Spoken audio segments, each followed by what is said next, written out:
All right, welcome. I'm thrilled to welcome you to the Adam Smith Center for Economic Freedom. I'm Carlos Diaz.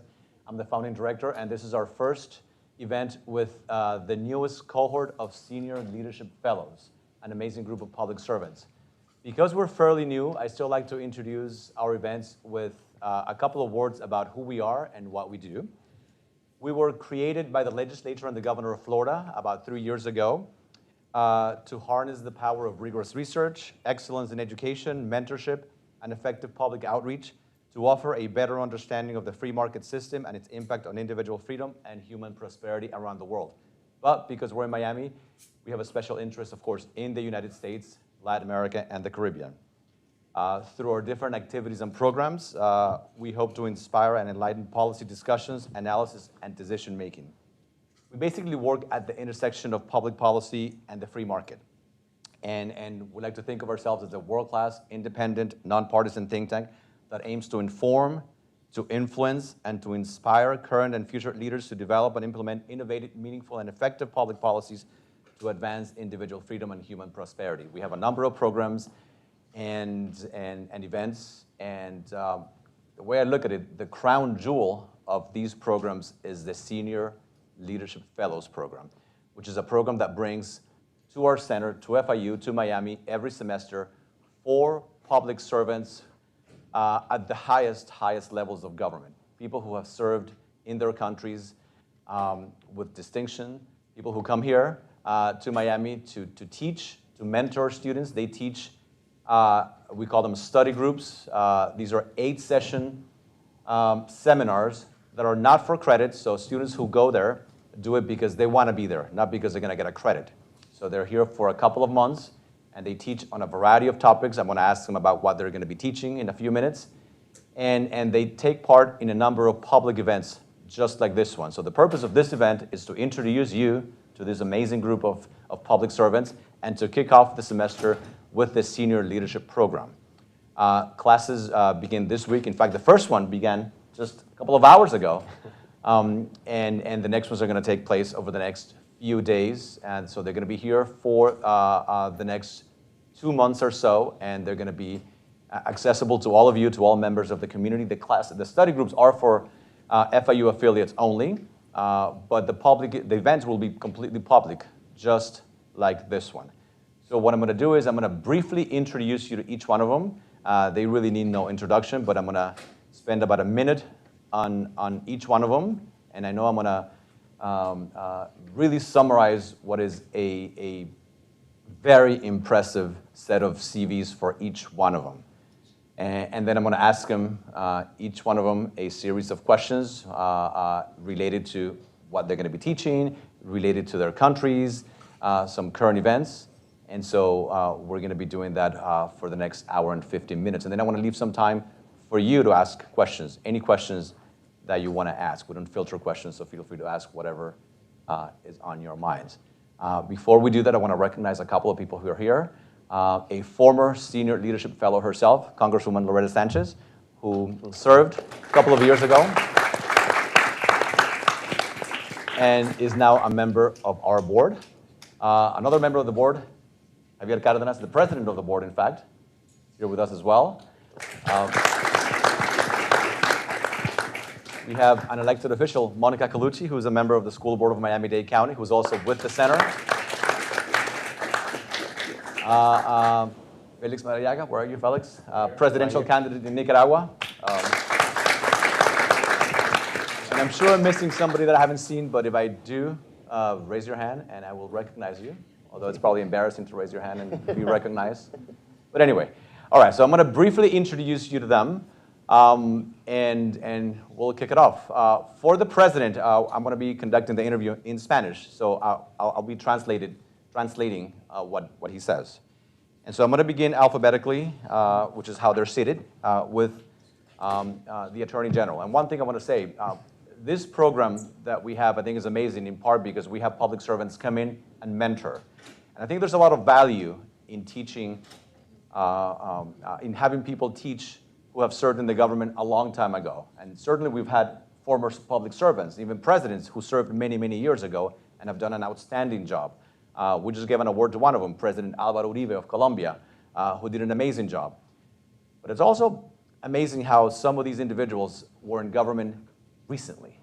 In one case, you were heading a major government agency of the United States 3 years ago. You were ambassador a year and a month ago. You were president 2 months ago. But in the case of the Attorney General, he's not the former attorney, he's the current Attorney General of Colombia. By the time he begins teaching, he will be the former. He has 2 more weeks on the job. Yeah, of course. He's remarkable in part because he actually got to complete his 4-year term, which in Colombia, that's not always the case. Yeah. So he's not the former Attorney General, he's the sitting Attorney General of Colombia. And he's about to complete his 4-year term. Before becoming Attorney General, he served 20 years as a legal advisor in public institutions within the executive, legislative, and judicial branches in Colombia. He acted as a special prosecutor of the National Human Rights Unit at the Attorney General's office between 2003 and 2004. He has served as an external advisor to any number of local, the equivalent of state and national positions. So he has plenty of public service experience, and he has been in the news recently for his strong defense of the rule of law. And so the rule of law will be at the heart of what he'll be teaching in his study group. We have President Guillermo Lasso, who was president of Ecuador from 2021 until 2023, just a couple of months ago. He also has a decades-long career both in the private and in the public sector. In the private sector, he has held important positions in various financial institutions. And in the public sector, he's been governor, he's been minister of the economy, founded a think tank, founded a political party, and ran for president on 3 different occasions. And on the 3rd one, he became president. So he'll talk to us about his experience as president of a country where presidents really have a difficult time staying on to their job. So he'll talk about leadership and what it's like to transition from the private to the public sector. Speaking of the private and public sector, we have Chairman Kimberly Reed, who's the former president of the Export-Import Bank of the United States. She was the first woman in charge of the board of directors, president and CEO of the bank, which is the nation's official $135 billion export credit agency. And she served from 2019 until 2021 after being confirmed by the US Senate with overwhelming bipartisan support. She has been recognized as one of the 100 women leaders in STEM and as one of the most powerful women in Washington, according to Washingtonian magazine. Before that, she acted as counsel to 3 committees of the US Congress, where she conducted oversight and investigations, and she currently serves on the boards of directors of several public companies. And Ambassador Carlos Vecchio, who was the former Venezuelan ambassador to the US from 2019 until 2023, he led the process of recognizing the interim governor of Venezuela before the Organization of American States, the OAS, and the US government. He encouraged bipartisan support for Venezuelan freedom and played a crucial role in shaping US sanctions against the Maduro's regime and persuading the US to become the main donor of humanitarian aid to Venezuela. He led the legal strategy for taking control of Citgo, which, as you know, is Venezuela's primary asset in the US, and managed the Venezuelan migration crisis in the US, securing TPS and deferred enforced departure for Venezuelan migrants here in the US. And we're going to be accompanied by his former boss, President Guaido, pretty shortly. So we'll have a good Venezuelan contingency coming up. So this is the newest group of senior leadership fellows, and I want you to join me in welcoming them officially to the center.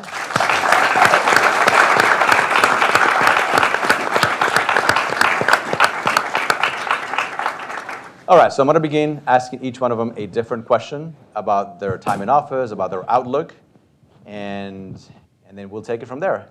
And we'll do it alphabetically. I'm going to start with the Attorney General.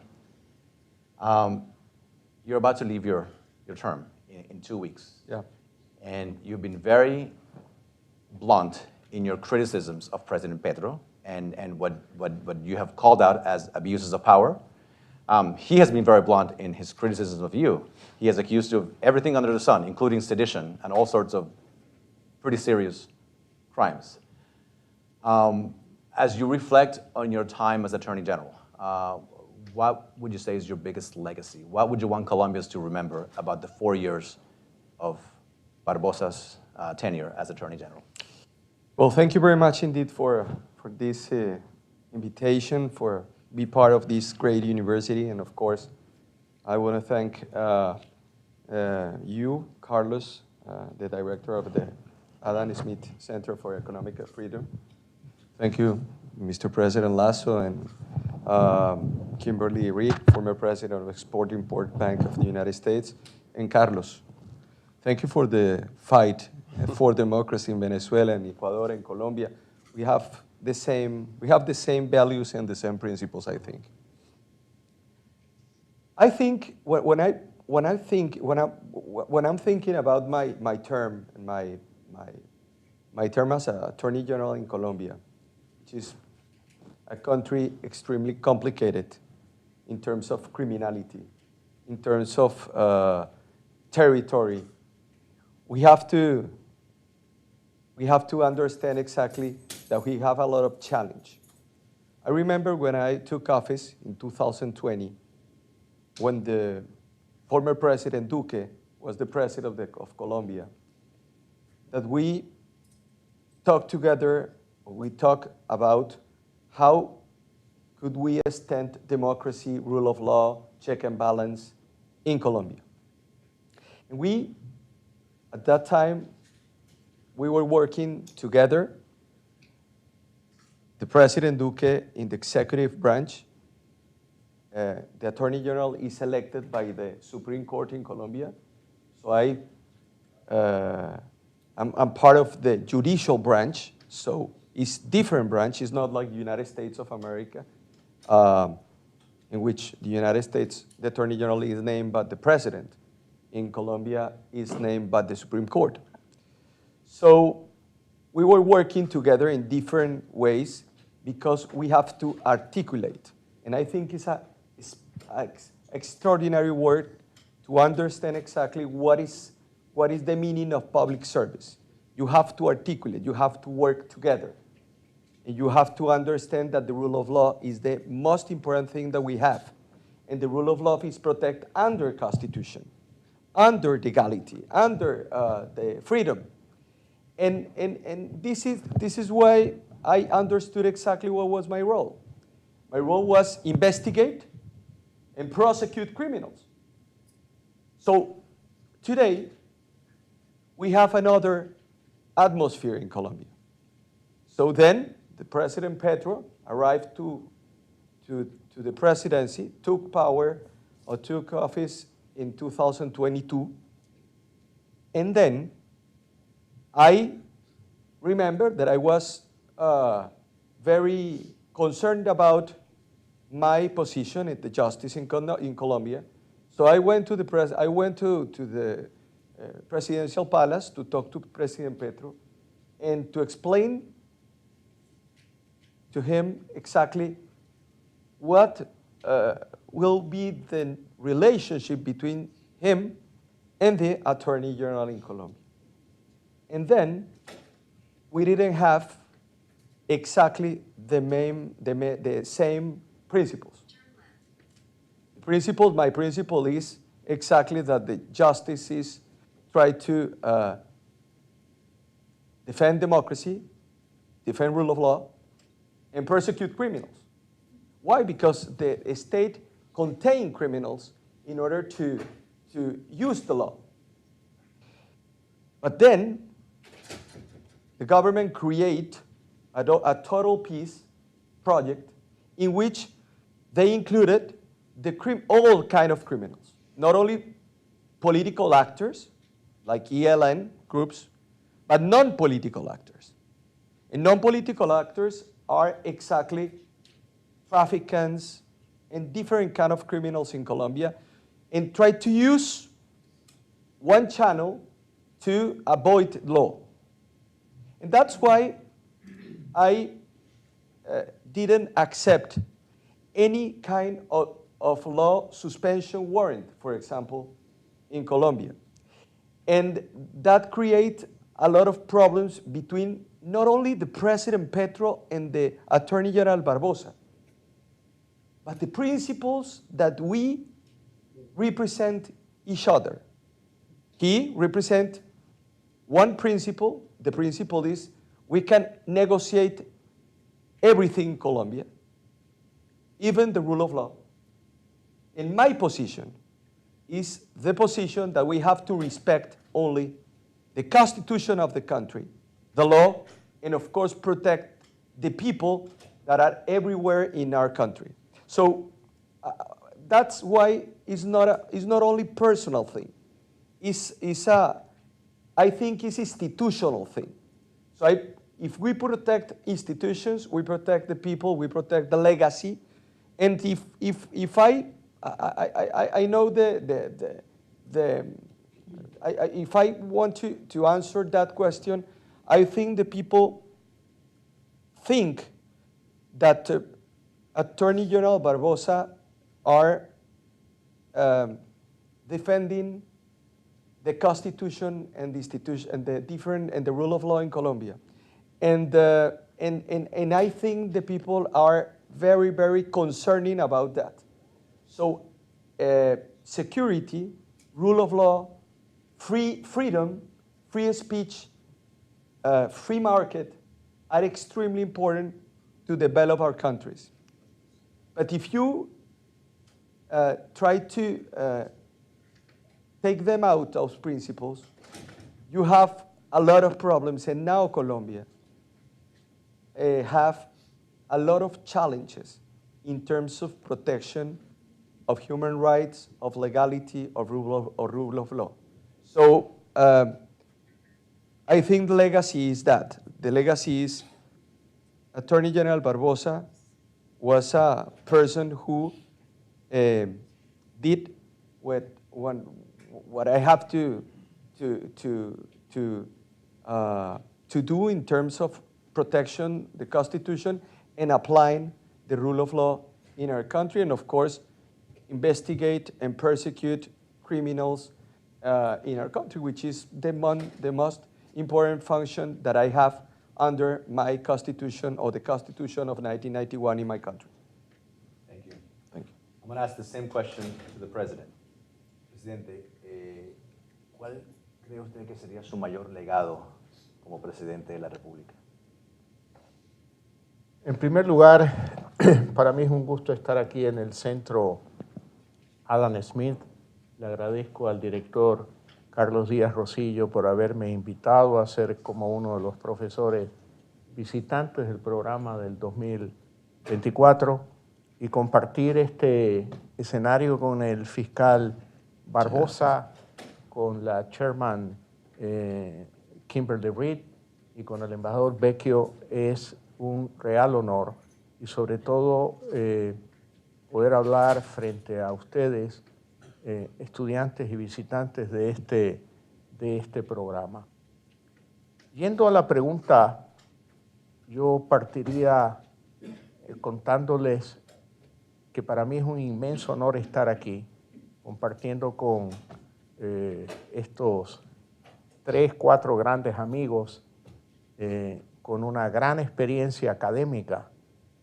Yo les cuento que soy un ecuatoriano que nació en una familia de clase media con limitaciones económicas y que debí trabajar desde los 15 años de edad para poder estudiar en el colegio. No tuve la oportunidad. After expressing his gratitude, he mentioned that he comes from a middle-class family in Ecuador, had to work since he was 15 years old to achieve what he has achieved. Very brief summary.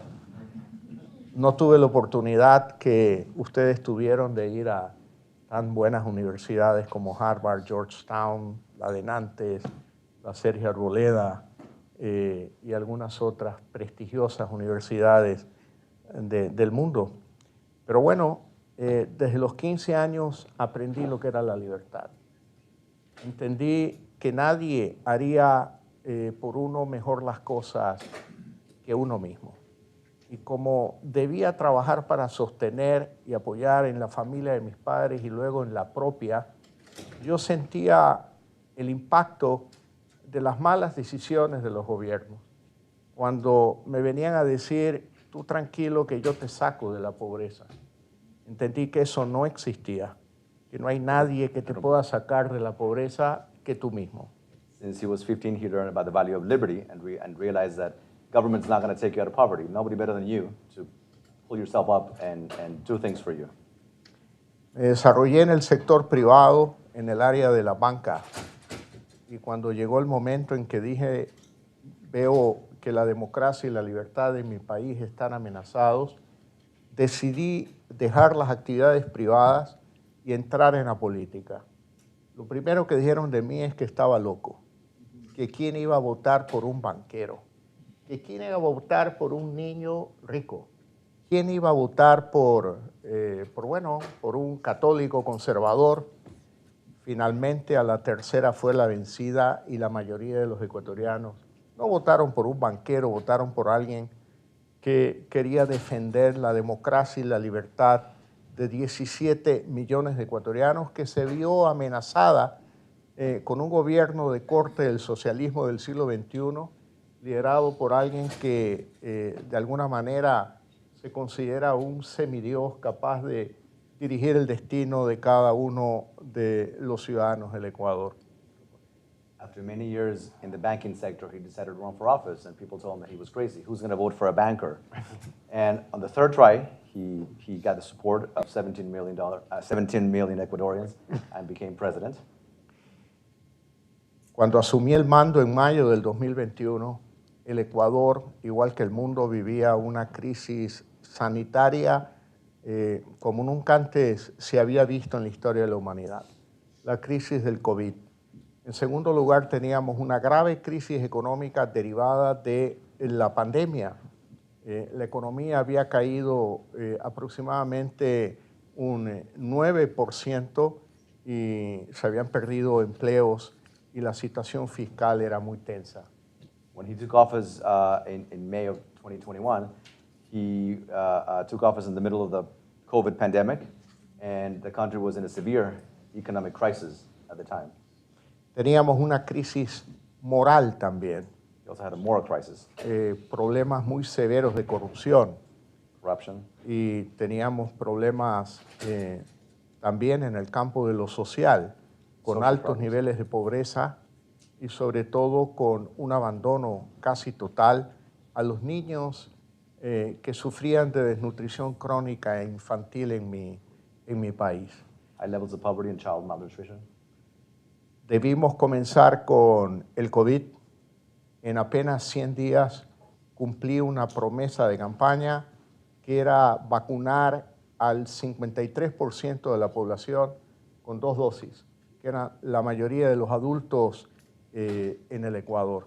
Para aquello, el objetivo era muy claro y para aquello debíamos llevar a cabo una diplomacia de las vacunas, porque en mayo del 2021 todavía había una escasez mundial de vacunas y había que tratar en este caso no solo con nuestros buenos aliados, los Estados Unidos, que nos donaron un buen número de vacunas, sino también hablar con la China, que era un gran productor de vacunas que funcionaron en todo el mundo y particularmente en el Ecuador.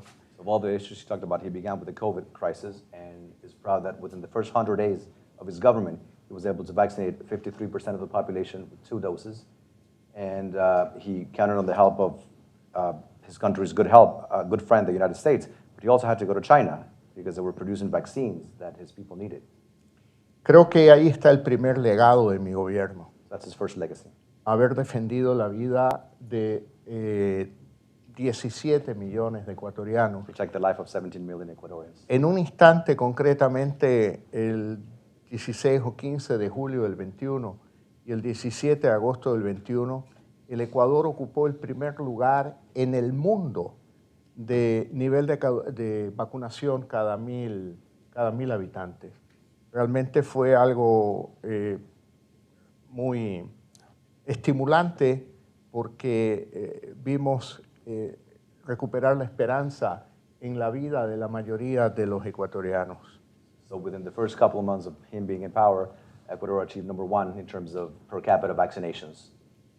Algunos colegas de la región me llamaban a preguntar qué hiciste, porque yo tomé el país en una posición en niveles muy bajos de récord de vacunación. Lo segundo, la crisis So his económica. colleagues would call him and say, how are you doing it? Lo segundo, la crisis económica. Recibir un país con un déficit fiscal de aproximadamente 8% del Producto Interno Bruto, con una economía que había caído cerca del 9.8% y la pérdida de empleo para más de 500,000 ecuatorianos era algo realmente desafiante. So the second challenge was the economic crisis that the country was facing, unemployment. En el 2021 la economía creció más del 10% y logramos recuperar el terreno perdido en el año 2020 de la pandemia. En el 2022 crecimos cerca del 7% y en el 2023 estimamos el crecimiento en aproximadamente 3%. La recuperación de empleo fue cercano a los 420,000 empleos adecuados, más la reactivación de lo que es la microempresa y el trabajo de la base de la pirámide laboral del Ecuador. So growth rates were over 10% in 2021, followed by 7%, followed by 3%. So taking the country out of the economic crisis is the second legacy. Del 8% de déficit en el año 2020 al 2021 ya estábamos en cerca de 4.2%, en el 2022 en 2%, y el 2023 tuvimos problemas con el invierno, la ruptura del oleoducto y esa tendencia a la baja del déficit se interrumpió para cerrar mi mandato con cerca del 3,5% de déficit fiscal. So the deficit went from 8% to 4% to 2%, and right before he left, went up again to 3%. Y es un gran desafío resolver estos problemas de la macroeconomía cuando hay muchos servicios públicos en educación, en salud, en seguridad, que requieren una mayor inversión del Estado. Y tuvimos que actuar, en primer lugar, con absoluta y total honestidad, más allá de lo que quieran decir mis detractores.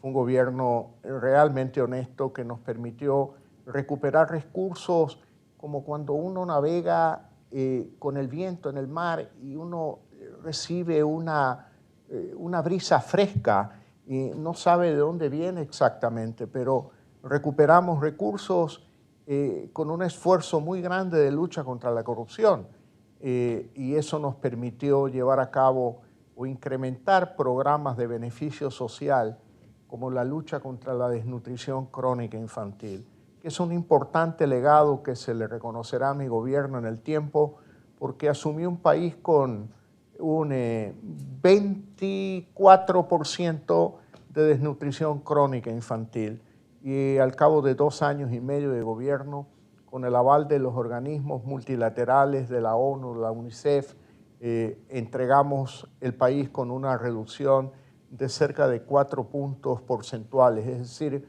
bajó a 20% la desnutrición crónica infantil y yo me he comprometido con los ecuatorianos a que dedicaré el último día de mi vida a la lucha contra la desnutrición crónica infantil desde el pensamiento y la gestión privada, porque se trata del futuro del país, se trata de los niños y se trata de lucha contra la pobreza.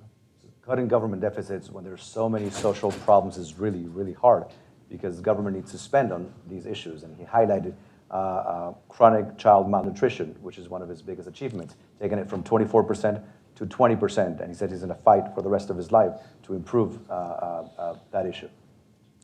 Tengo algunos otros temas que puedo comentar bajo el título de qué legado dejó mi gobierno. Lo voy a guardar para las clases que tendré en el futuro, pero solo concluyo diciéndoles que mi gobierno en 30 meses desarrolló la agenda medioambiental más agresiva de la historia del Ecuador, o por lo menos de los últimos 43 años de retorno a la democracia. Llevamos a cabo un canje de deuda por conservación de las Islas Galápagos por un monto de 1.630 millones de dólares, que es la cifra más alta en la historia de la humanidad. Y pudimos reducir nuestra deuda pública externa en cerca de 1.100 millones de dólares y conseguir recursos por cerca de 450 millones de dólares para programas comunitarios de conservación de las Islas Galápagos. Nuevamente, gracias por esta invitación, Carlos. There are many other parts of his legacy that he'll discuss in his study groups, but he wants to conclude by highlighting his aggressive environmental record, not just in the country in general, but in the Galapagos in particular. So for those of you who are students, he'll spend quite a bit of his time talking about that environmental legacy in his study group. Chairman, before I ask you a question, I want to tell you a story. We haven't talked about this. And this is about the value and the importance of good leadership in the government. I got to serve in the administration along with her. I was in the White House when you were named, when you were nominated by the president. But we never got to work together. I did not have jurisdiction over anything related to the bank. So we never met. But a few months ago, I was having a very nice dinner in Paris at a conference, and I'm seated next to a public servant from the bank. And we're talking about, I assume that when there's a public servant from the US government, I always assume it's a Democrat, because the vast majority are Democrats. And when I mention Trump, the conversation typically ends a few minutes after. And we were talking about the government, and this public servant was very intrigued about what we do at the center. So I'm telling him about the senior leadership program and how we bring public servants, and how great it will be to have public servants from the US government, because we've had a lot from Latin America, and I really want to make sure we have a lot more Americans. And he mentioned, why didn't you ask Kimberly Reed? And again, this is somebody who worked for her, a public servant. And I said, I would love to, but I actually don't know how to get a hold of her. And so for the next 20 minutes or so, he was just singing your praises, what a great leader you are. And this was in front of the current chairman of the bank. And so in a very open way, talked about your leadership, how open you were. And it's really rare to see a civil servant praise a Trump administration official in the way that he did. So it's a testament to your leadership and to your quality as a manager, as a leader. So let me ask you about the bank. The US has dozens and dozens of government agencies that are critical to our mission as a nation. The bank is one of those agencies, but not a whole lot of people know about what the bank does. What does the bank do? Absolutely. Thank you so much, Carlos. And I want to thank the Attorney General and the President and the Ambassador. I am just blown away by what FIU has done here, and the values and the principles that you're teaching all of the students at the undergraduate and graduate level. What an honor to join in this program. And that wonderful person that you're talking about, I'm going to out him right now. His name is Jim Burrows, and he was our head of something that I love so much about the Export-Import Bank. He was the head of our small business division, and I believe he's the acting chief banking officer right now. Which is a political position. But he's not. career. But he's a career, which is rare. And so I don't know how many of you know what the Export-Import Bank is, but I will be at the White House on February 12th with my successor and my predecessor, celebrating the 90th anniversary of this federal agency. It was created during the Depression in 1934, and it's evolved from then until now to do what I think was the best job I could ever have, help the world buy American. And so what the Export-Import Bank does is provide financing to a foreign buyer when they want to buy a made-in-the-USA good or service, and they can't get the financing from a normal private sector bank, or that private sector bank needs the full faith and credit of the United States to guarantee that loan, to be able to buy that good or service. And that happens all around the world. Very important countries. And I know I did, during COVID, I was leading this agency, but I did a webinar with President Duque, and I also went down to Brazil and did a big event with President Bolsonaro. And we want the world buying American. And so it gives that important financing. Is it a Boeing plane that you're going to buy instead of a French-made Airbus plane or a Chinese-made plane? Is it going to be engines? Is it going to be healthcare equipment? Or one of the favorite things that I did during my tenure, we helped the Trade Bank of Iraq by guaranteeing a $450 million loan that JP Morgan was making so they could buy US wheat and rice. And just so many different things. What you don't see that is not big and splashy, but is important to what America does that Jim Burrows led, was helping 80% of what Exim does is small business. And helping the world buy those beautiful things. I was right here in Miami visiting a towel company, for example, that wanted to export its towels to Caribbean islands. And it didn't need a loan or a loan guaranteed. It needed export credit insurance. So that's another product that Exim has to help the world buy American. But there's a long story, and I'll summarize it quickly. The bank had essentially been shut for 4 years, because free market purists believe that that's not the role of government. And President Trump, when he was running for office, agreed with that. And then he came into the Oval Office and he met with business leaders. And they said, our clock is getting cleaned because other countries have export-import banks now. And China has 2 official and many unofficial avenues of Exim financing. It's also known as debt trap diplomacy, that we don't want to see Latin America buying into. We want Latin America and the Caribbean to buy US goods and services instead of Chinese. And President Trump woke up and said, you know what? I'm going to reopen this bank that had essentially been shut for 4 years, and nominated me. And it just made me so happy to go and restart this very crucial, important agency, strong bipartisan support. And I think the world is better off because of that. Just a follow-up question, because I believe that the biggest threat we face as a nation is without a doubt China. From your perspective at the bank, how concerned should Americans be about what the Chinese are doing around the world?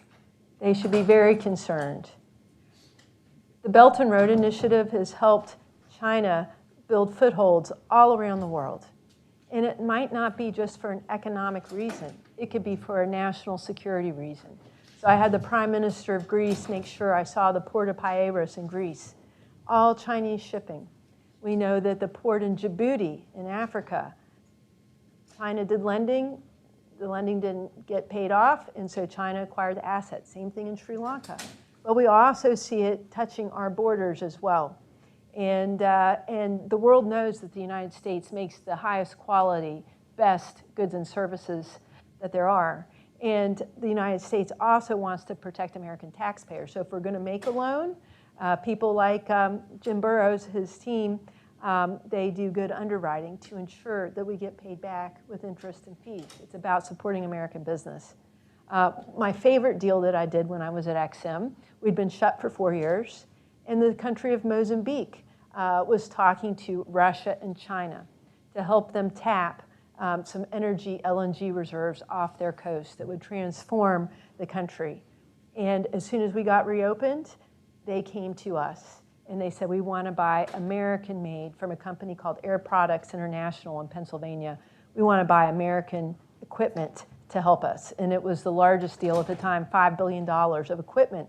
And I came down to Port Manatee, Florida, and actually touched that LNG exchange equipment that looks like a big, I guess, spaceship, I would say, some big, huge, massive thing that workers build in our country. And I watched what was going to be put on a ship and sent to Mozambique. And we displaced China and Russia, and we'll see where that takes that country.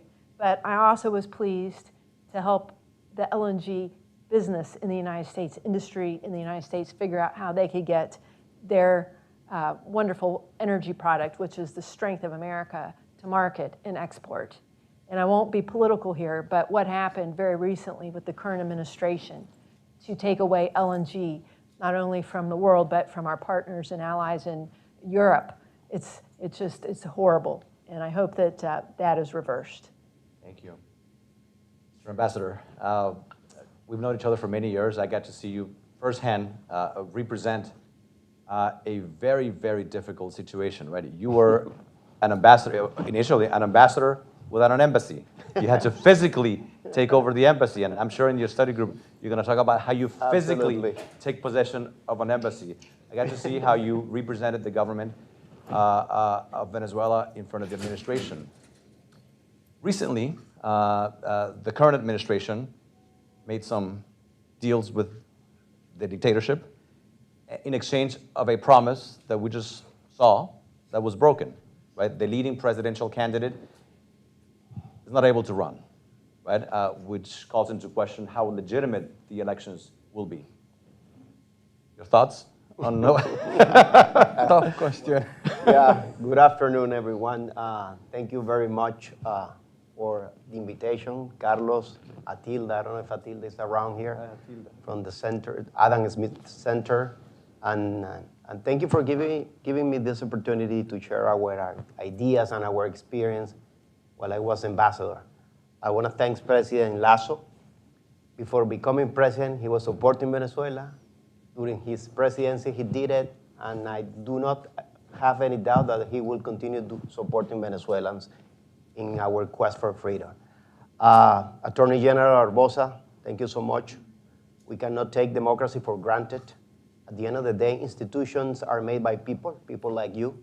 That's what you are defending, institutions.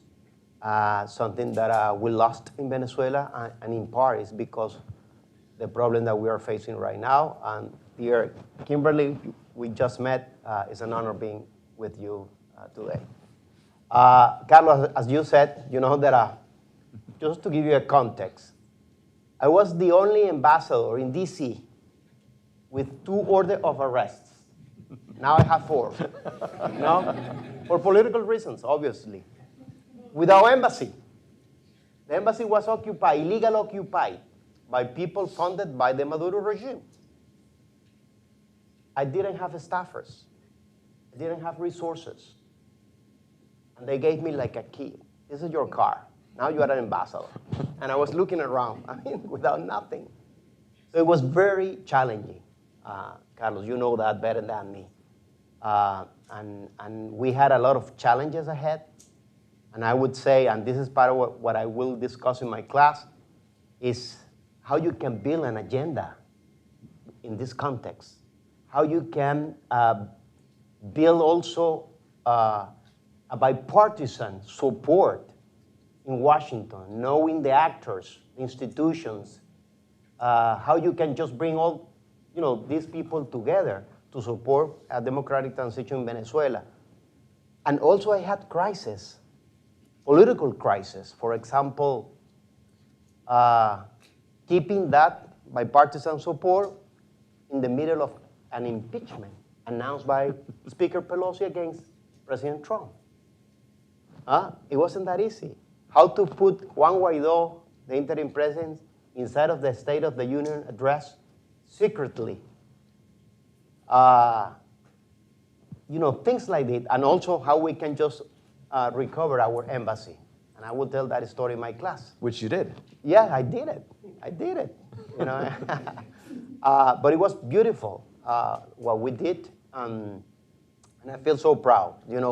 If I need to think about a legacy, I will say that I will never give up my fight for freedom in Venezuela. We tried. We were very close, but we will try it again until we achieve freedom. And that's the best legacy that we can just show to the people, to our people.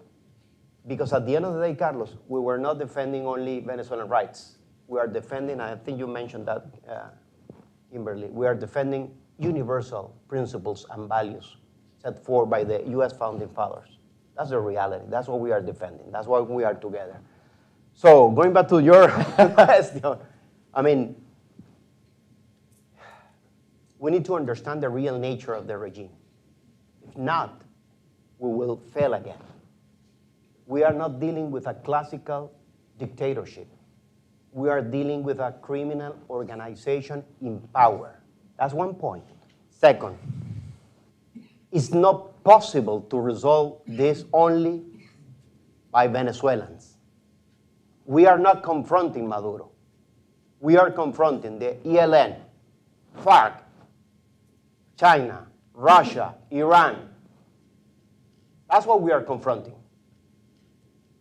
So having that into account will help us to define clearly the tools that we have available in order to force Maduro for a political transition. And it's a combination of things. Sanctions are not silver bullets. They are not silver bullets.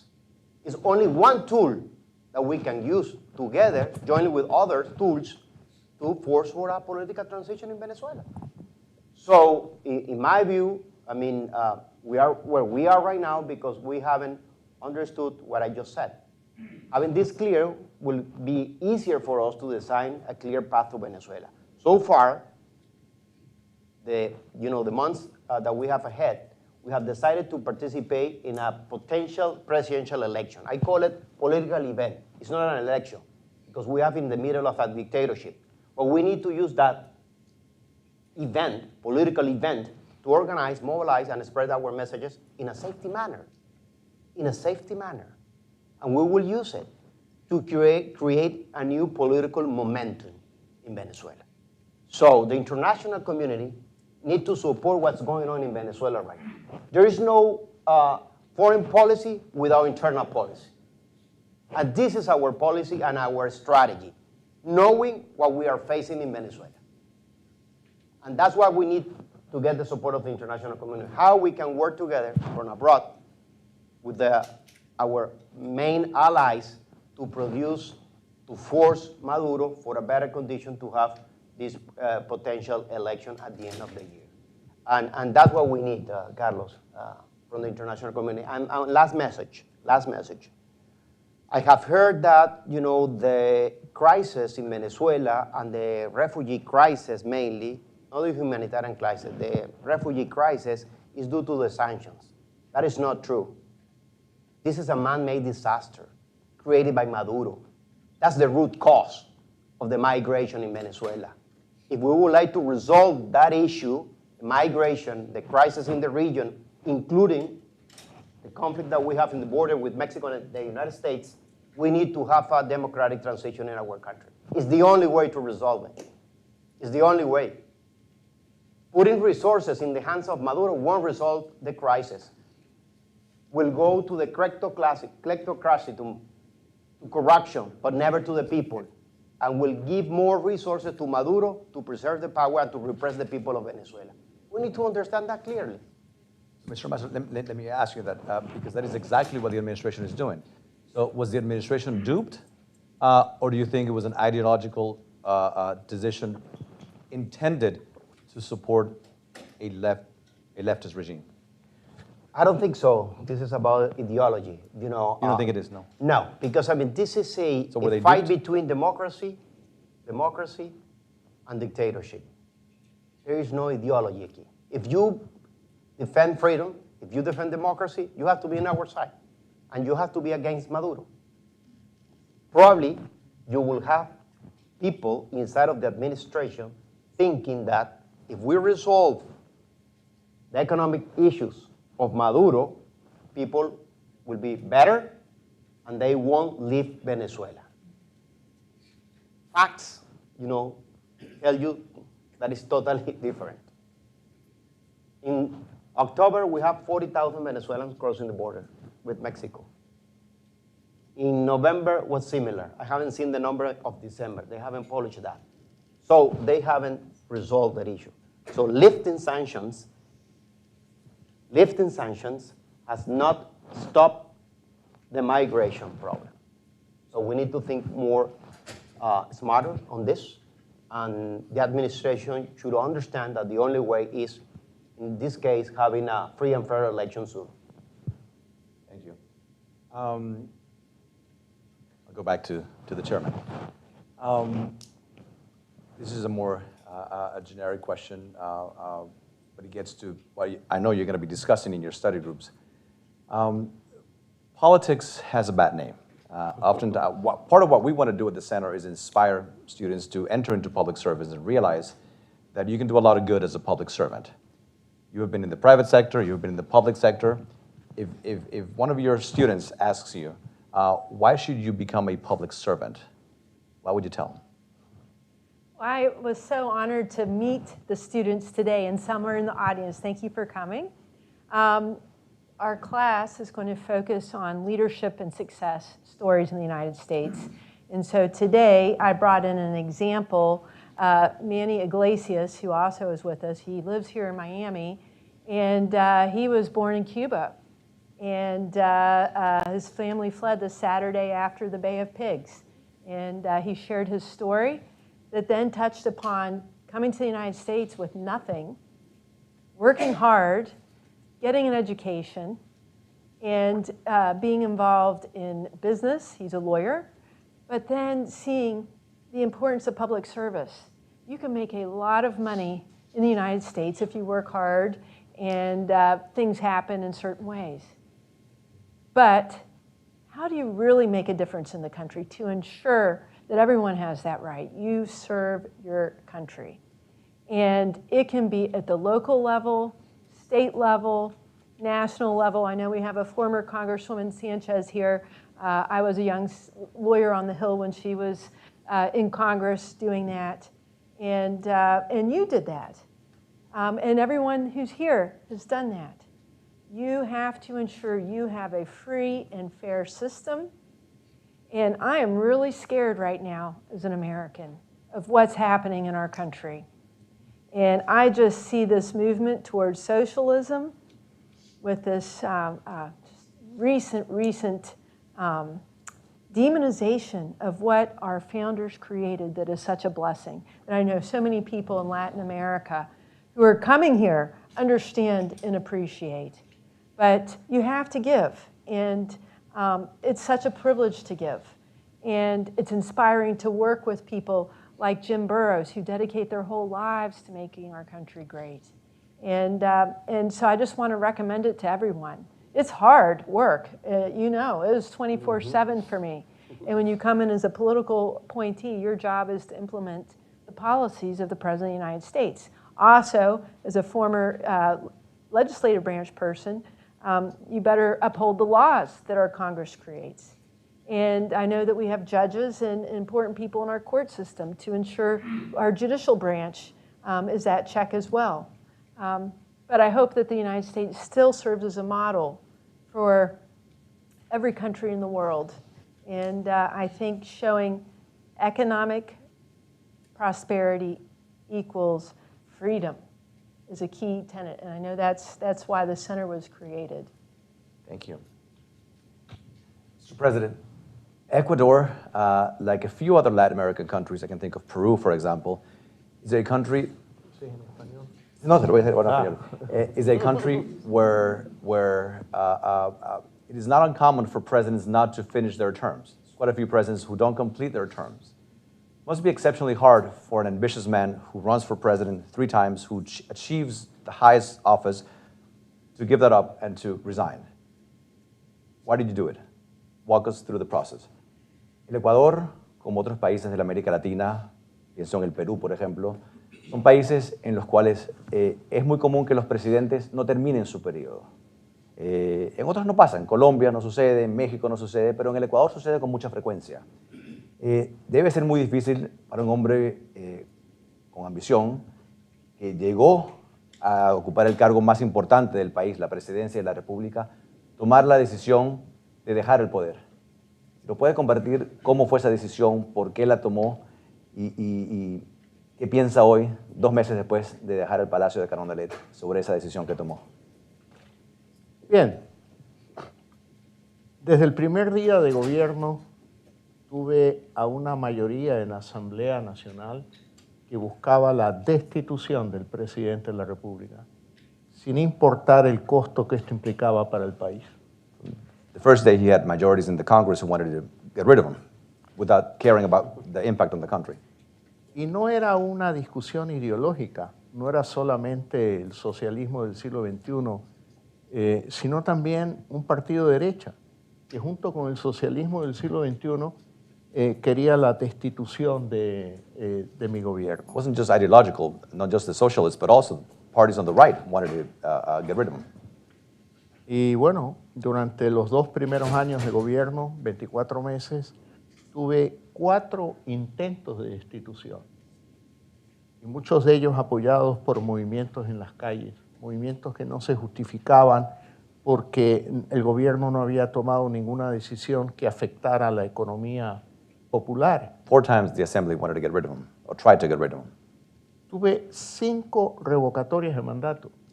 Es decir, yo tenía que, por la mano derecha, gestionar el gobierno, lograr la construcción de escuelas, hospitales, viviendas, la agenda ambiental, la vacunación, etc.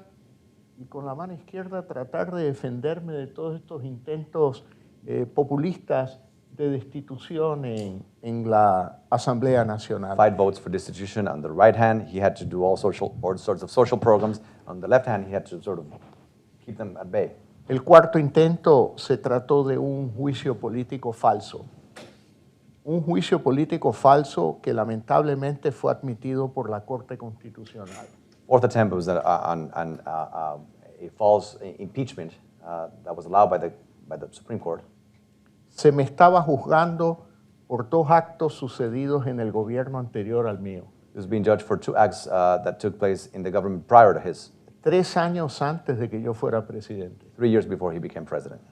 Llegó el momento en que me tocó mi defensa en la Asamblea Nacional, fui a hacerlo y claro, no solo me defendí, sino les dije que no quería creer que yo estaba ahí por ser el presidente que más droga había incautado en la historia del Ecuador. He went before the assembly and defended himself and said that he hoped he's not there because he confiscated more drugs than any other president in the history of the country. Que no creía que yo estaba en esa situación por haber luchado con al menos 5 mafias de la corrupción, asaltos a la seguridad social de la policía, asaltos a una empresa de seguros estatal, tráfico de droga, minería ilegal y algunos otros problemas más que todavía existen en la sociedad ecuatoriana. Fought against illegal mining, drug trafficking, and many other problems that are still part of Ecuadorian society. Pero la reflexión íntima, personal que hice fue por encima de mi interés de mantenerme en el poder, está el futuro del Ecuador y de los ecuatorianos. He said to himself, above staying in power, it's the future of all Ecuadorians. Y esa es la diferencia con aquellos políticos que se aferran al poder a cualquier costo, aunque sea destruir a su país y destruir el futuro de los That's the ciudadanos. difference with all other politicians who hold on to power regardless of the consequences. El ministro de Gobierno me decía, presidente, tenemos los votos en contra del juicio político suficientes. Y le dije, mira, no, esto no es cuestión de contabilizar votos, es que van a intentarlo una 5ª vez. Ya la economía está sufriendo. Tenemos problemas en servicios públicos derivados de esta inestabilidad.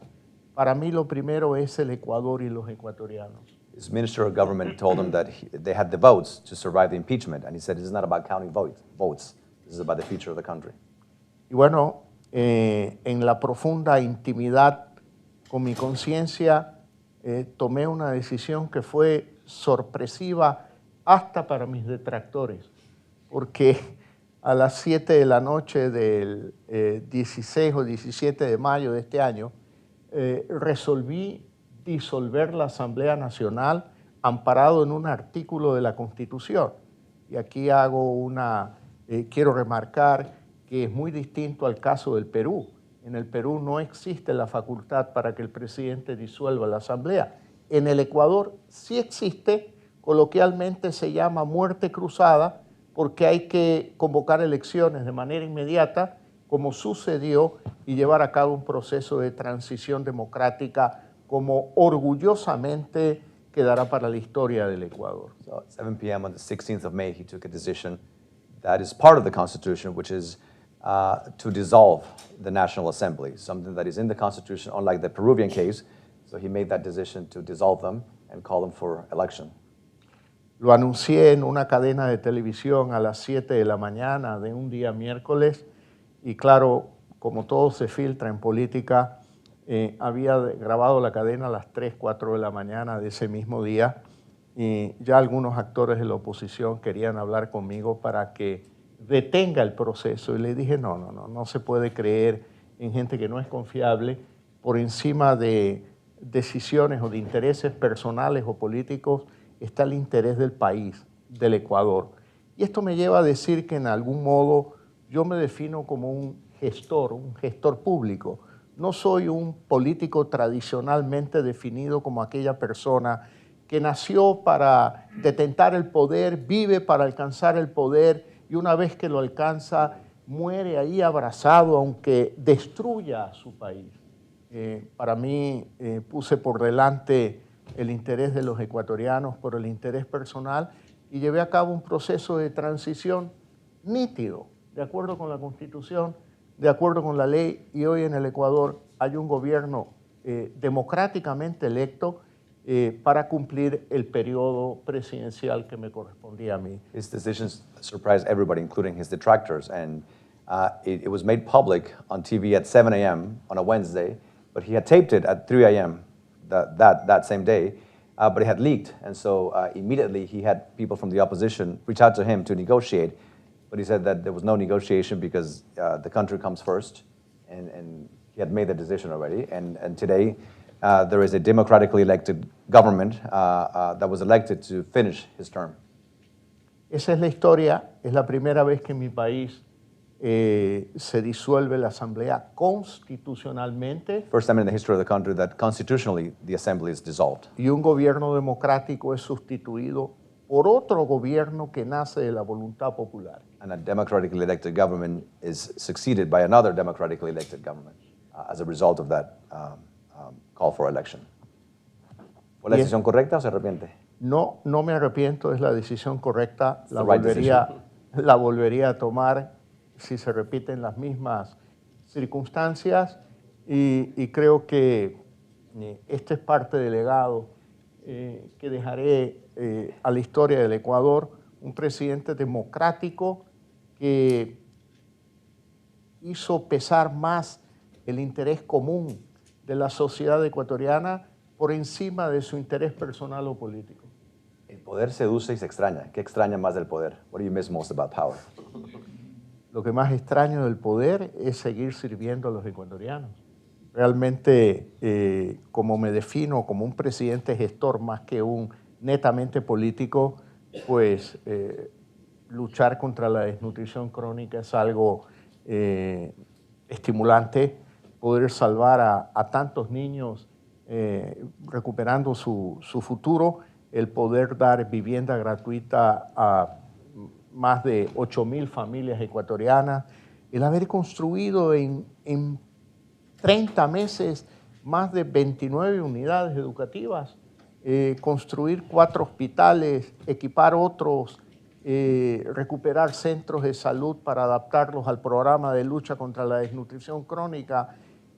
Sí tuve un problema muy serio que lo vive en mi país desde hace muchos años, que son los problemas de inseguridad. Y lastimosamente hemos llegado a un punto en que un caso que ya es público, presentado por la Fiscalía, demuestra la penosa vinculación entre las mafias y algunos sectores políticos en el país, cosa que produce una bomba que explosiona y causa mucho daño a la sociedad ecuatoriana. Gracias. What he misses the most is serving the people. He highlighted what he mentioned before: child malnutrition, free housing, healthcare, and is now talking about security, the big issue that Ecuador has with security.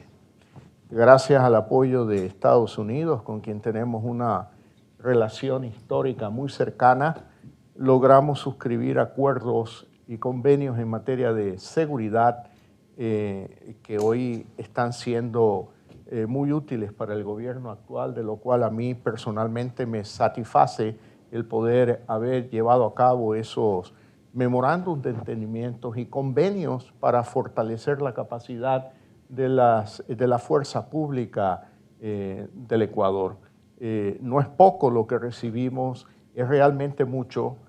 Llegamos a suscribir un memorándum de entendimiento entre la Secretaría de Defensa de Estados Unidos y el Ministerio de Defensa del Ecuador, un memorándum de entendimiento de mediano plazo con metas muy concretas y cuya valoración, según los expertos, llega a cerca de $3.500 millones. algo muy parecido a lo que fue el Plan Colombia, con unos montos, dimensiones, obviamente adaptadas al tamaño de nuestro país.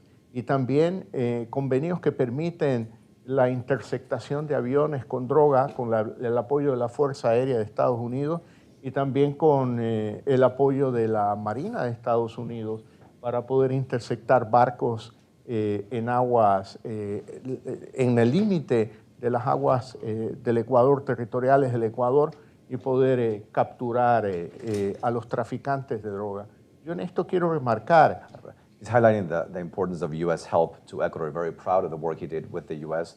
and highlighted a number of MOUs, including one with DOD, between DOD and the Ministry of Defense, with the cooperation of the Air Force and the Navy for drug interdiction. Y lo que quiero remarcar es lo que ya he mencionado. En la historia del Ecuador, y sobre todo en la historia reciente de los últimos 40 años o 20 años, en gobierno democrático logramos incautar la mayor cantidad de drogas, cerca de 580 toneladas de droga. Ese fue un golpe muy duro en el bolsillo de las mafias, que ahora por un sonado caso presentado por la Fiscalía, vemos claramente la vinculación de esas mafias con aquellos que se oponían políticamente en la Asamblea Nacional. His government confiscated more drugs, illegal drugs, than any other government in the history of the country. Y bueno, si usted me pregunta, ¿lo volvería a hacer? Sí, sin duda alguna, lo volvería a hacer. Es una responsabilidad con la sociedad ecuatoriana, porque el Ecuador pasó de ser un país de tráfico de drogas también a un país de consumo de drogas, y eso destruye a los jóvenes, a los niños.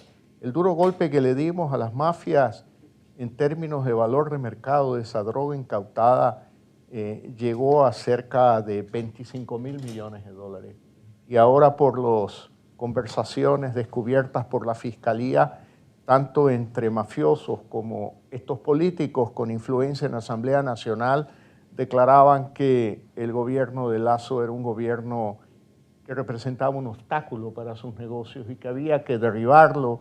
Y espérate que va a suceder en una semana más, espérate que tal día sucede, y se ve claramente la vinculación de las mafias de las drogas que generaban y que generan violencia en el Ecuador, todavía lo siguen haciendo, y grupos políticos que sin duda alguna actúan desde la Asamblea Nacional con una clara intención de traicionar el interés común de los ecuatorianos. Very concerned about the drug cartels and the relationship between some politicians and the drug cartels, and said that when asked if he would do it again, he would absolutely do it again.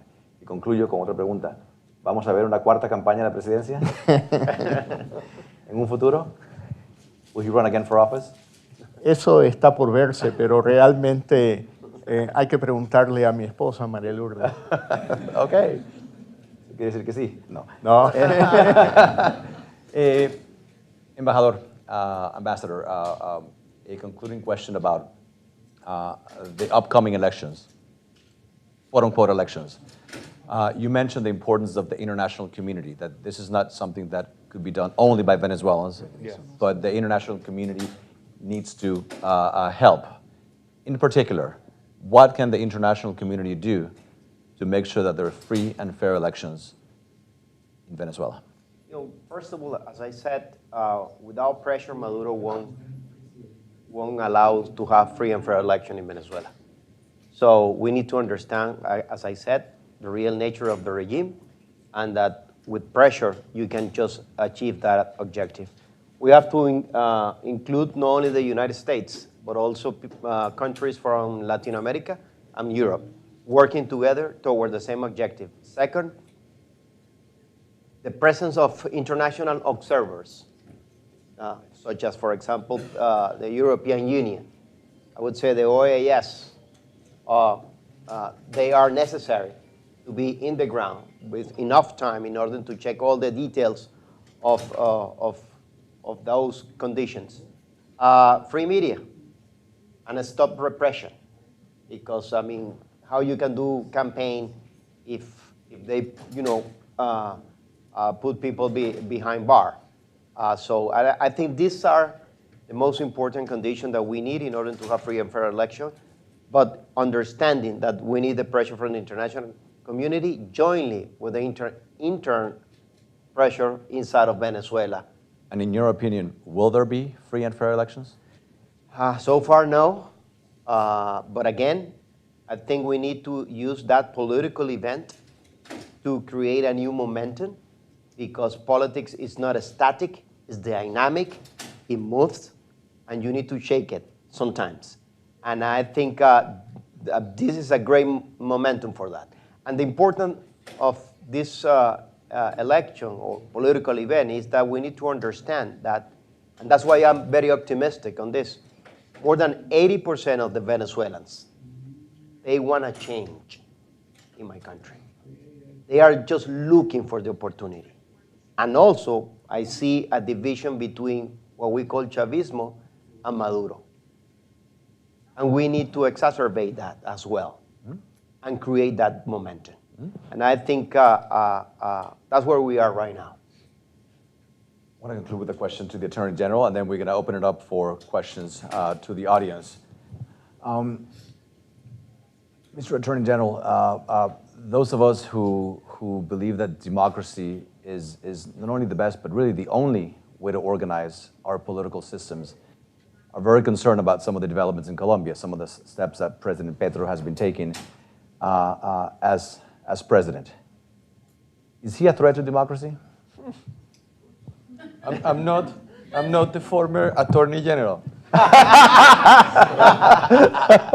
So, no, I think we have a lot of challenge under the Petro administration, and one of them is especially the protection of justice, the independence of justice. I think we have to see a lot of people to defend. Not only democracy is a broad concept, but inside democracy, we have to analyze and we have to see so far that democracy involves as well justice.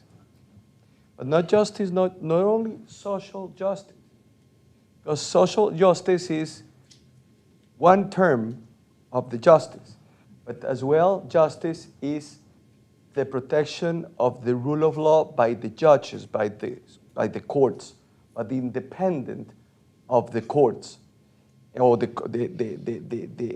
which is I think the basis of that concept of democracy. Democracy is not only the electoral way to get the power. And I think when we were discussing, and the Ambassador Vecchio said about the situation of Venezuela, the situation of Venezuela is extremely interesting to see exactly which was the move of that regime face to the justice. Because the justice was extremely important to erode democracy in Venezuela. So I think the most important challenge in my country today is protect justice.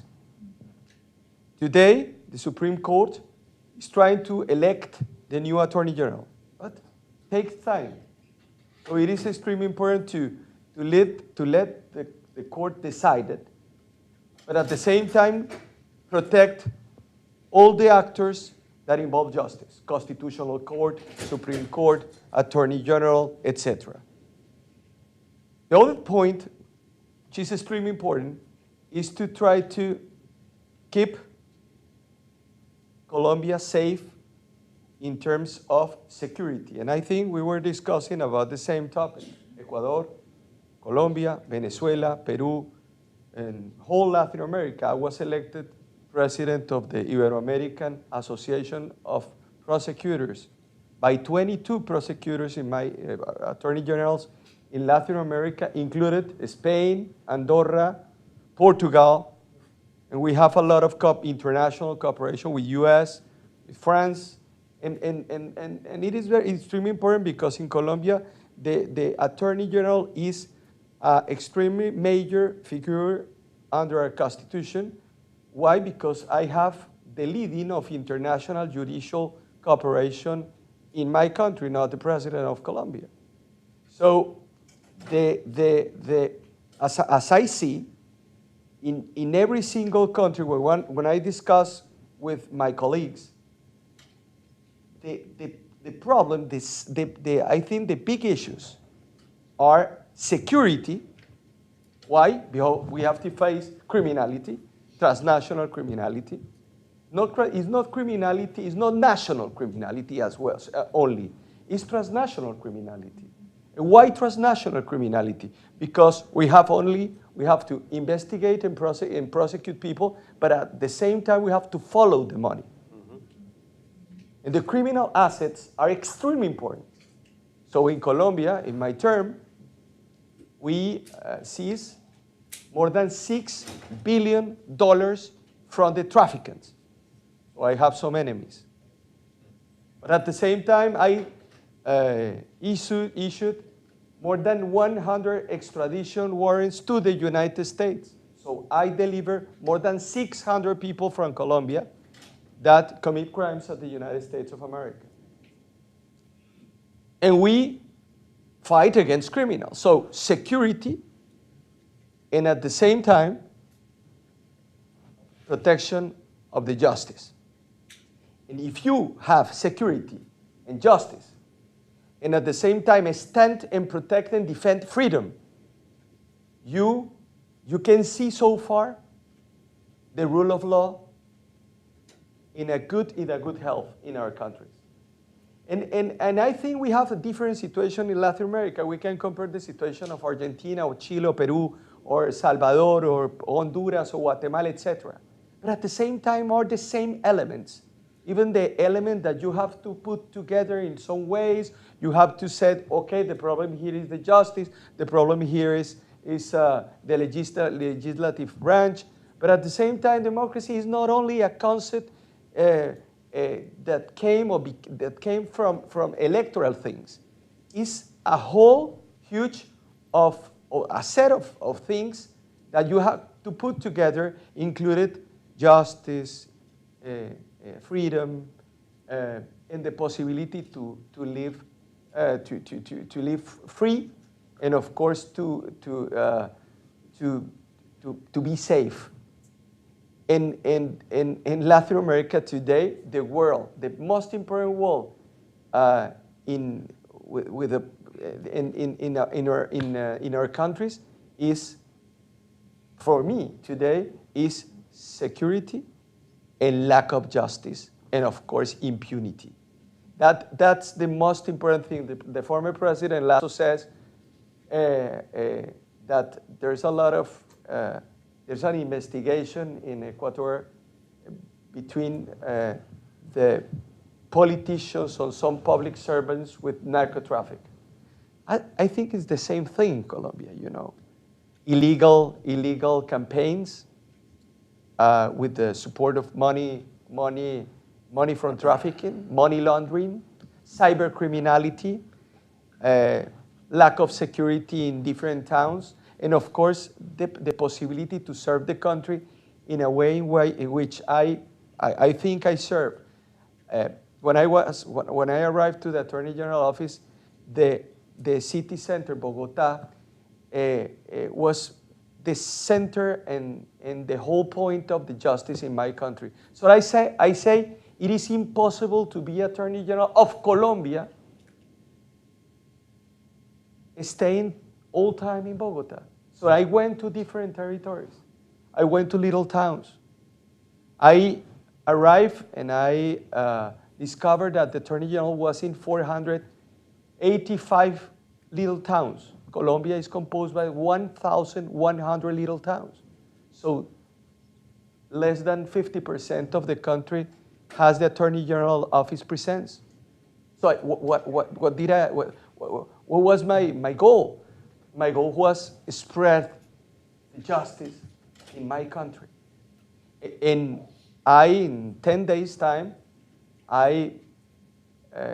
or today, we have now the Attorney General office presents in 750 municipalities. More budget? No. only articulate. Articulate how?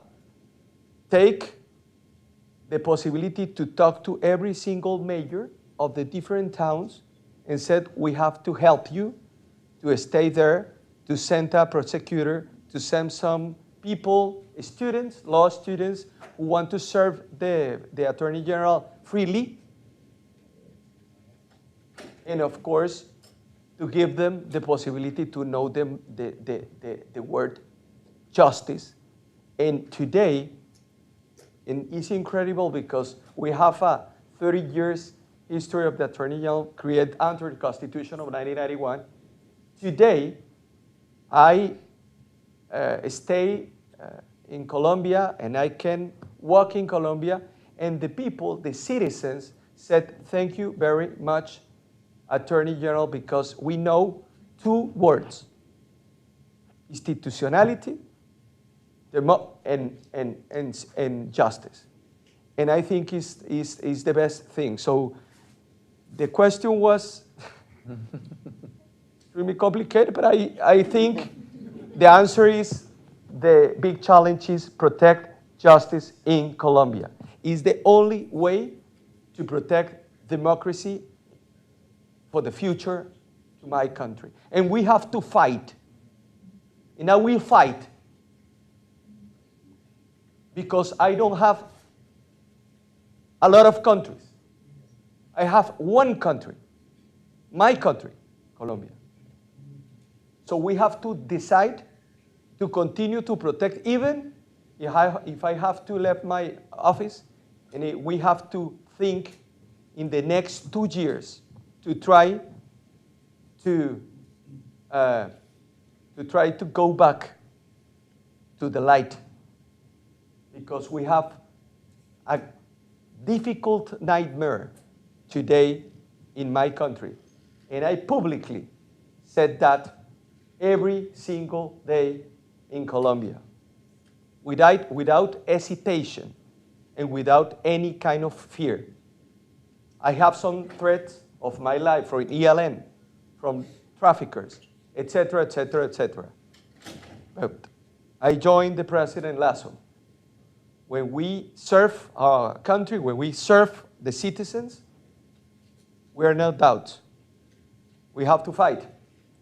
And Colombia is a cornerstone of the countries, of Latin American countries. It's the bridge between Central America and South America. It's an extremely important country. It's 1 million, it has 1,100,000 kilometers square, 2 oceans, 32 regions, more than 50 million people.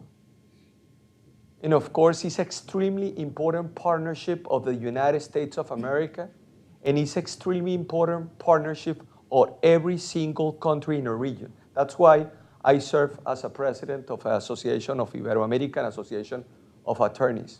So I support different attorneys as well in our region. So the answer, and of course a little comment about my country and the justice of my country. Thank you, Carlos. And when you become the former Attorney General, you'll be able to say a few things that you can't say now. All right, so we have a few minutes for Q&A. I know there's going to be a lot of questions. We can't get to all of them, but we'll try. And if the answers are brief, there'll be more questions. So ask away. I'll ask you to raise your hand, tell us your name, who you are, where you're from, and remember that questions end in a question mark, not in an exclamation point. And let me begin with the students first. So, yes. Hi, good afternoon. Can you get a microphone so that the cameras can capture it? Yeah. Hi, good afternoon. My name is Sebastian. I'm from Ecuador, and my question goes for President Lasso. Do I want to, my question in English or in Ask it in Spanish? English and then translate it in Spanish. Okay. Mi pregunta va para usted. Bueno, con un déficit de $5.000 millones que recibe el nuevo gobierno, ¿cuál cree usted que debe ser la cosa más importante del gobierno actual para enfrentar este desafío económico que le viene? Sabemos que en el mes de enero no le van a poder pagar a los empleados públicos a tiempo y bueno, en inglés, Well, my question is, with a fiscal deficit of $5 billion, the challenges that faces the new government is really hard. What do you think is the most important thing that Ecuador needs to do now to face those challenges? Hay que partir sobre... ¿Funcionó? ¿Está prendido? Está prendido, sí. Hay que partir sobre la base de que los problemas de seguridad en los últimos 2 meses se han agravado. Y siendo esta la realidad, es comprensible que se busque el apoyo de la población para poder superar los problemas del déficit fiscal. Esa es una cifra que tú señalas que todavía no está confirmada, porque las cuentas nacionales se terminan de contabilizar o ejecutar hasta el mes de marzo de cada año. Mi gobierno hasta noviembre del 23 dejó un déficit equivalente al 3% del Producto Interno Bruto, cerca de $4.000 millones aproximadamente.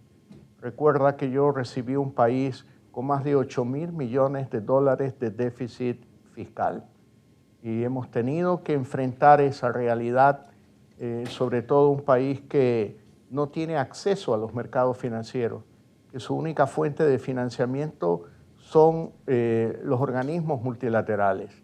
Mi gobierno debió pagar más de $5.000 millones de deuda que no correspondía a mi ejercicio de gobierno, sino a gobiernos anteriores. Sobre todo un compromiso de una ley que nació una semana antes de que yo sea presidente, la Ley de Defensa de la Dolarización, que establecía un calendario de pago de aquellos recursos que fueron tomados por un gobierno que no comprendía que la reserva monetaria no es de propiedad del gobierno, sino de la sociedad en su conjunto. Pagué más de $2.000 millones. Así que la situación fiscal no es tan distinta a lo que ha sido a lo largo de los últimos 40 años en el Ecuador.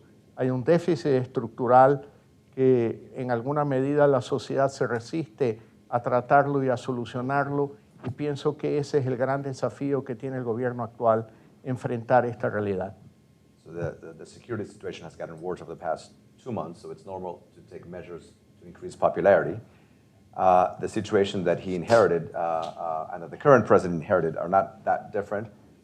He took issue with your numbers. It might not be $5 billion, but perhaps $4 billion, because the books don't close until March, so they're still being counted. He inherited an $8 billion deficit, and by the time he left, it was about 3. And so 3%. 3% of the GNP. And so it's not clear what the numbers are, but deficits have been common in Ecuador for the past 40-some years. So challenging, but not unusual. Yes, let's go right here. So my question is for Attorney General. I am from I am Marcos from Colombia, a student from UM. I think my question, Ambassador was talking about the collapse of institutions. That's very important. Basically, Chavez was able to put his cronies in every institution in Venezuela. So my question to you is, Colombian institutions, can they survive this presidency of Petro?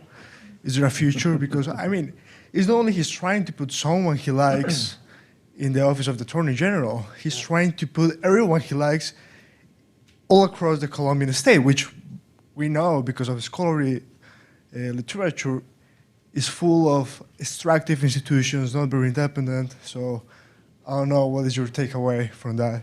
Well, I don't know. I think we hope. We hope that the institutions could survive. But at the same time, we have a great dangers around institutions. And that's why I talked about justice. Why? Because you have to avoid that someone tried to pack the Constitutional Court, or to pack the Supreme Court, the Supreme Court, or the different kind of different independent institutions of the justice. Why? Because at the same time, the Constitutional Court control the government and control the executive.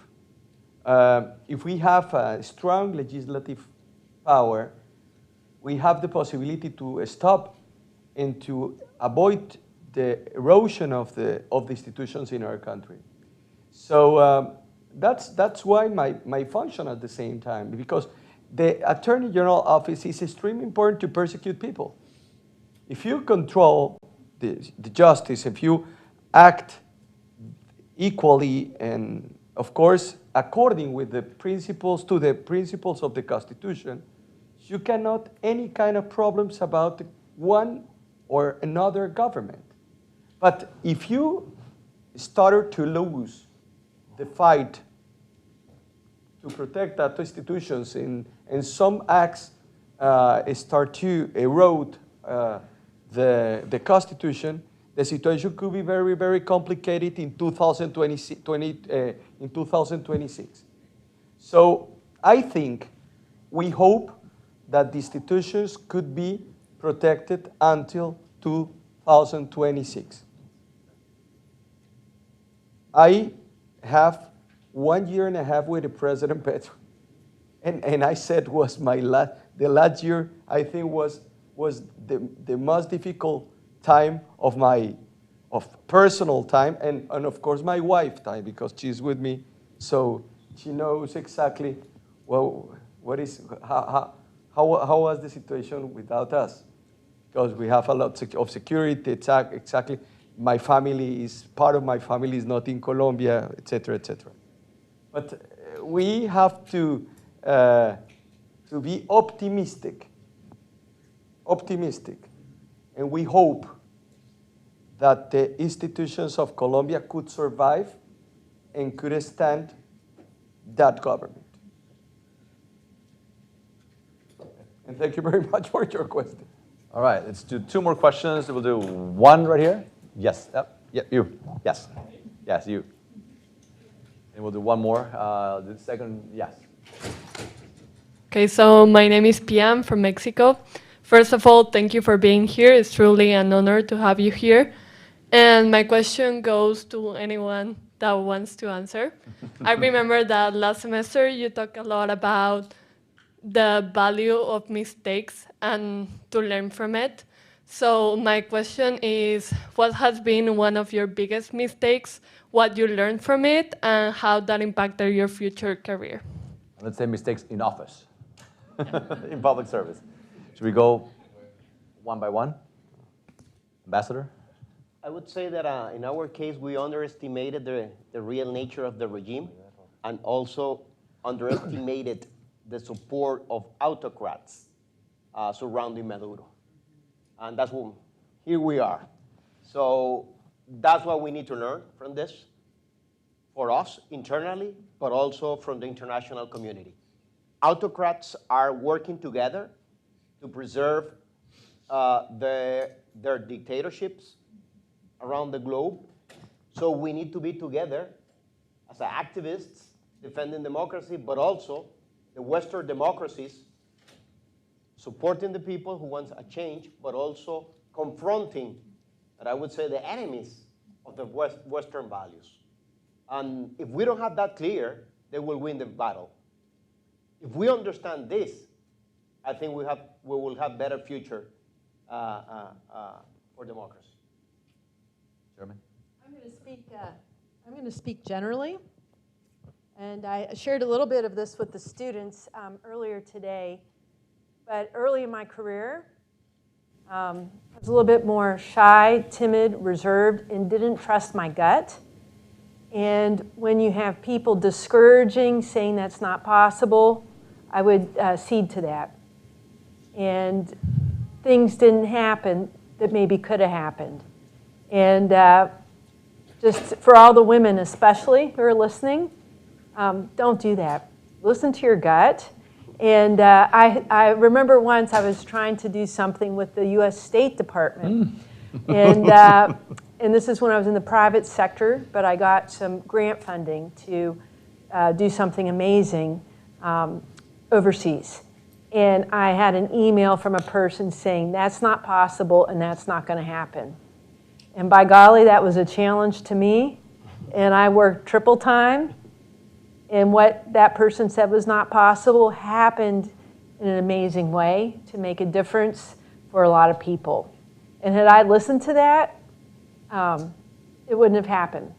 And so that's a mistake, but from that, and any mistake, I think, any failure that you have, those are the best learning lessons in life. And those are what help you be really strong and be a better leader. You're going to have those, and it's going to devastate you. Just take it in, learn from it, and pivot to become better going forward. Well, no, I think the real, maybe underestimate the press. The president. The press, the media. Yes, because at the beginning was extremely complicated, the relation between press and Attorney General. Then I understood. And I understood quickly, and then I understood exactly quickly how could be that relationship between Attorney General and the press, and it was interesting, that kind of improvement during my term. And then, of course, when you realize that situation, you could understand a lot of things around you. You can create a good team. First of all, you have to know that you are not alone in the leadership. You have to create a great team to give them the possibility to understand that the leadership is not one person, it's a team, and you have to pass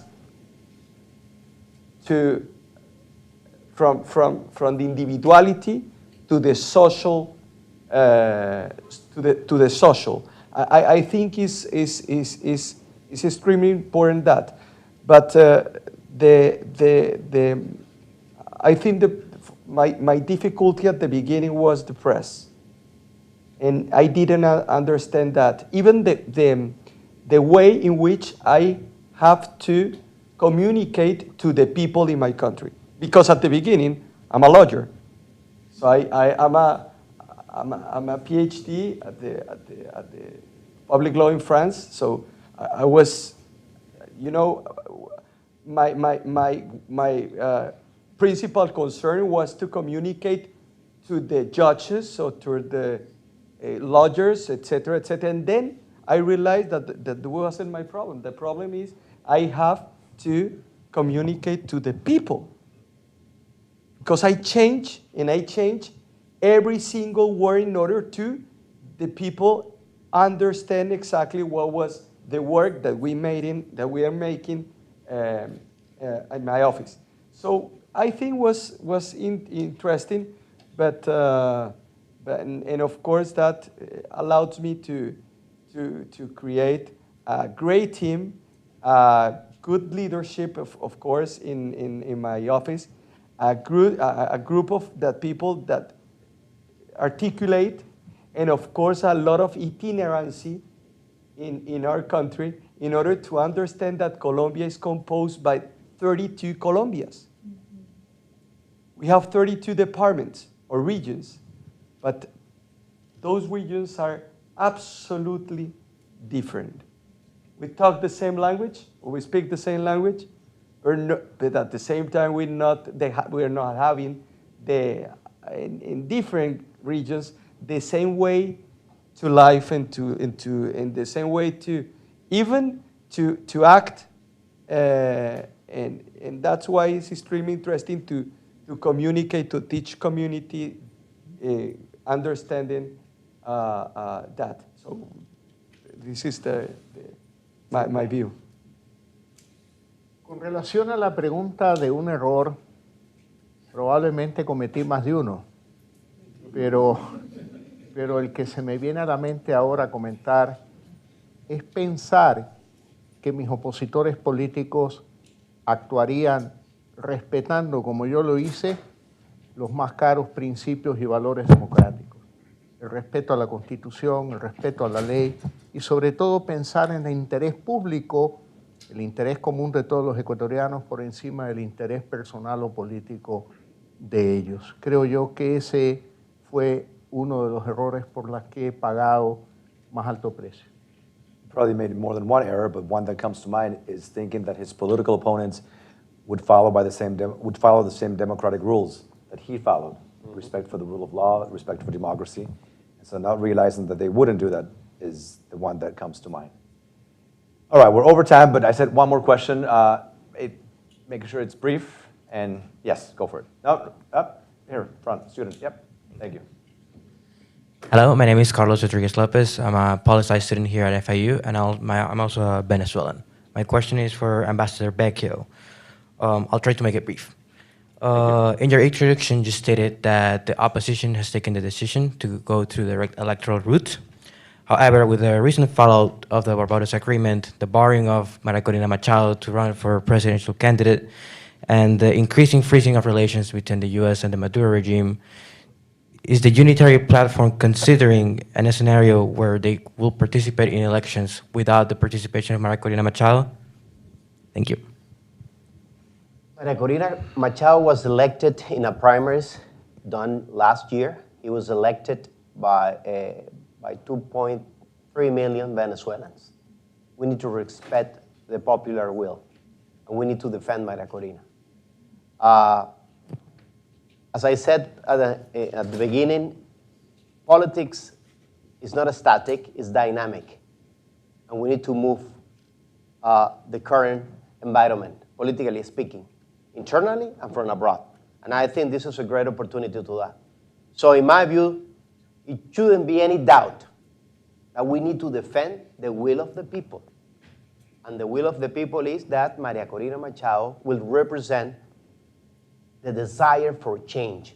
I'm not talking about the opposition. The desire of the Venezuelans who would like to be free again. So, and that's the direction that we need to go.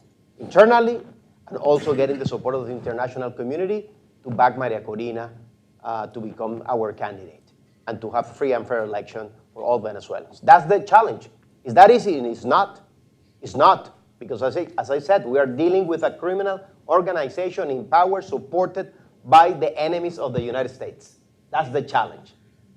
And I said, I'm very optimistic because the majority of our people, as you know better than me, we would like to see a change in my country. And that's the fight. And that's why we need to support, again, what the people decided last year. Maria Corina is the only candidate of the opposition and also of the people who want a change in my country, in our country. Thank you.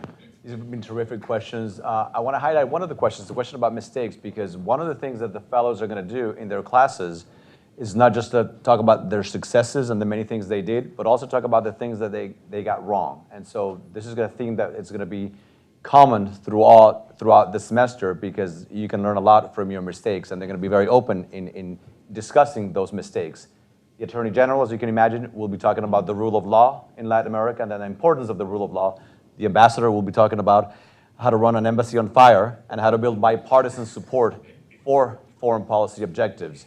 And the chairman and the president will be talking about very complementary topics from different perspectives, how to transition from the private to the public sector, and what are some of the lessons of leadership in the private and the public sectors, in the case of the chairman in the United States, and in the case of the president in Latin America. So we're going to have 8 sessions apiece that are going to be enlightening. I encourage all the students to sign up. We're going to do more public events, but I want to conclude this one by thanking you for being here and for your service for the many years that you've been in public service. Thank you.